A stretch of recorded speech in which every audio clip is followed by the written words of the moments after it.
What is up, gamers? Staxwell's back at it again today, and we just have an absolutely insane market watch update for you. Buyouts left and right, prices going crazy. So let's just jump straight into it. No Raid Shadow Legends ads or anything like that. We're just gonna jump straight into the market watch. Last week, probably what was it, like Wednesday? I told you guys to buy snatches. They were like $1 ish each, $1.50, two at the most, and now they're up to like $4 each. This exact seller Card Vault had them listed, I think, for 220 on my last video, somewhere around there. And now they're $4 plus $1 shipping, so effectively $5 for one of the cheapest sellers. The cheapest seller you could buy a playset from. So this card's going up quick. I still think it's undervalued. I still think we should be picking up playsets of this card. Snatch is one of the best cards in the game, arguably the best card in the game. And when you compare it to other cards from the same set, like Sink Below or Energy Pot or anything like that, this card, even at this $4 or $5 price point, is still half or a third of similar cards of arguably worse power level. Snatch is a better card and it's cheaper. We need to have at least a play set. All of us should. I highly recommend buying this one. Moving on, Arcanite Shard has been bought out. I don't have an explanation for this. The best I could come up with is people are playing that Looming Doom Visceri build that stacks up all the rune chants, stacks up like 20 of them. It is a very good deck versus the slower archetypes like into Icelander or into Oldhim or something like that.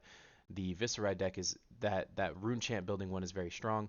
I think people are labbing it. I think people are building it, and I'm hoping they come out successful because that deck looks so fun. But Arcanite Shard has absolutely been bought out. Look at this. Just a couple weeks ago it was 220. Now the cheapest is 300. We got a few up here for 300. Yeah, we have three up here for 300, and then it jumps to 330. So this card is still getting bought out and getting bought out pretty quickly. Looming Doom as well. The extended art is now $25, whereas before it was around the $19 mark. So also getting bought out. Looming Doom extended art. Skullbone Cross Wrap is also got bought out. The cheapest one now is $75, which is absolutely insane. If you guys go back to some of my earlier videos, I mentioned picking up Skullbone maybe like 3 or 4 times when it was $30 to $40. I'm glad because now it's 80. So shout out to my day ones that listened to me back then. Count your money, because Skullbone Cross Wrap's going up. I'm pretty sure this is completely speculative on outsiders, assuming Azalea gets support, assuming she gets the support she needs to be a competitively viable deck. People are definitely going to want this card. At this price point, I'm going to be honest, guys, I'm not sure if it's worth picking up. If you really are interested in the hero and you have a passion for Rangers or, something like that, then yeah, sure, pick it up. But I personally couldn't justify buying one for this price point just yet. Maybe if that new Azalea support is really good, then I'll bite the bullet and buy one. But not at this price, not now, not with the cards we know. The Nitro Mechoid also has gone up a lot. It's at 35, used to be 20, 25 on release. People are labbing that deck. The Marvel version of the same card is now at 200, whereas before it was floating right around the 150 mark. So, like I said, people are labbing this Mechoid Power Ranger suit deck, whatever you call it. Cheapest one's 200 for the Marvel. People are buying out all of the dash cards, unsurprisingly. Foundry Heart, Teklo Foundry Heart is about 150 now. It's 145. We got a few up there for 145, so it's probably going to stay around that price point. All the dash cards are getting bought out. This one's no different. This one was like 120 a couple weeks ago. And yeah, 130, 120, 124, 122, 110. And now it's at 145. So this card's also going up pretty quickly. It's very clear that Dash is the best deck moving forward. People are gearing up and getting ready for that ProQuest season, so people are picking up that deck. Pulse Wave Harpoon used to be $5, now it's 10. All the Dash cards are getting picked up and going up as a result. Black Tech Whispers is a weird one. The Rainbow Foil has gone down. It's only $80 now, whereas before it was 95, 100, somewhere around there. But the Cold Foil is at 165, which is kind of crazy because it was like 140, 150. So the Cold Foil has upticked slightly, and the Rainbows have gone down slightly. Kind of weird. I think this is also speculative. Arachnites from the Pits So people are assuming that in the next set, Arachnite will get support, and if he does, Black Tech Whispers will very likely be played in that deck.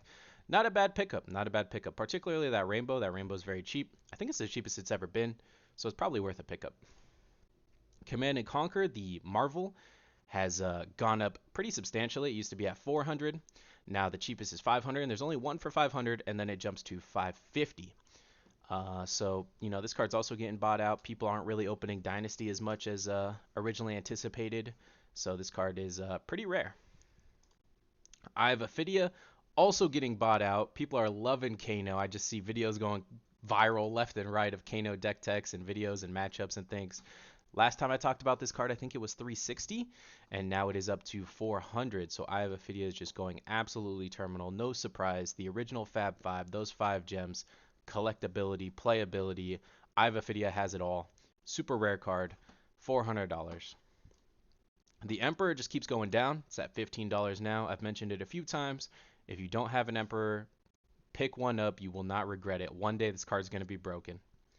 This Rounds on Me also just keeps going up. I feel like I mentioned this card every single market watch.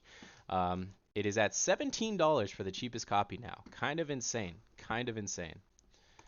Masco Momentum is probably as cheap as it's ever been. It is at $96. I don't think I've ever seen it this cheap, and it's probably worth a pickup. It's one of the best Ninja cards in the game. It will always be good in Ninja, I imagine. So, worth a pickup. It's cheaper than it's ever been. If you're interested in the class, pick it up. Tunic is also upticking again. Last week it was at 200. Now it's back up to 225. So that's like what, a 10-12% increase, something like that. So, Tunics are back on the rise. If you don't have one, it's never too late. I think the Rainbow is the best pickup of all the Tunics. Don't get a non-foil one. This one's going to retain its value of all of them. Crown of Providence is also going up. I don't think we talked about it last week, but it was at 150 last week. Now it's jumped up to 170. Fantastic card. Best generic headpiece in the game. So much better than Skullcap. It's not even close. Definitely worth the price tag. I would pick one up if you didn't have one. And that's all I got for you guys today.